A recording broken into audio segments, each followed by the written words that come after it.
Welcome to my YouTube channel की of technical success. आजकेर এই চ্যানেলে इंटरव्यू रिलेटेड एक नतून टपिक নিয়ে आलोचना करब जा मैक्सिमाम जब रिलेटेड इंटरव्यू क्षेत्रे करेই থাকে।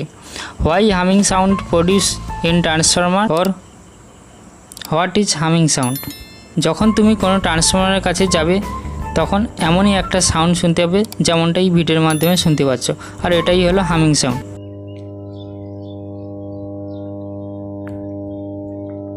ট্রান্সফর্মার হলো একটি স্ট্যাটিক ডিভাইস, তো যেখানে কোনো রোটেটিং ডিভাইস নেই সেখানে সাউন্ড আসছে কোথা থেকে সেটা আজ এই ভিডিওর মাধ্যমে সবিস্তারে আলোচনা করব।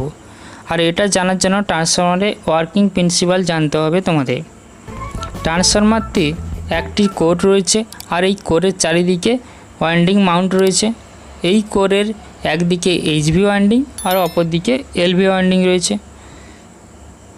সাপ্লাই দেওয়া হয় কোরের কোনো একটি সাইডে এলভি সাইড আর এইচভি সাইড, তখন ম্যাগনেটিক ফ্লাক্স প্রডিউস হয় এবং এই ফ্লাক্সের পাথ কোর থ্রু কমপ্লিট হয়ে থাকে।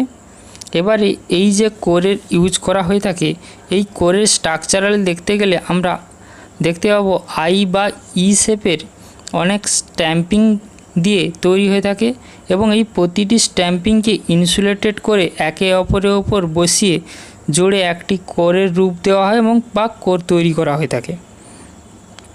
এই যে স্ট্যাম্পিংগুলোকে জোড়ার সময় কিছু এয়ার গ্যাপ বা মাইনর এয়ার গ্যাপ থেকে যায়। যখন ট্রান্সফরমারের কোরের মধ্যে ফ্লাক্স প্রডিউস হচ্ছে বা ফ্লাক্স ট্রাভেল করছে ট্রান্সফরমারের কোর থ্রু,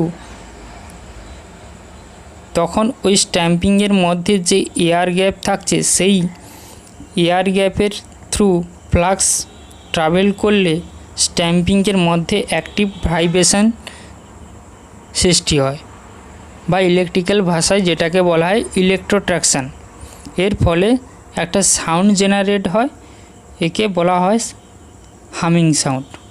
যদি এই ভিডিওটা ভালো লেগে থাকে তাহলে একটি লাইক দিও এবং পরবর্তীকালে এরকম নলেজফুল ভিডিও পেতে এই চ্যানেলটিকে সাবস্ক্রাইব করো এবং পাশে থাকা বেল আইকনটিকে প্রেস করো যাতে কোনো নয়া ভিডিও আপলোড করলে তাও তোমাদের কাছে নোটিফিকেশান সবার আগে পৌঁছে যায়।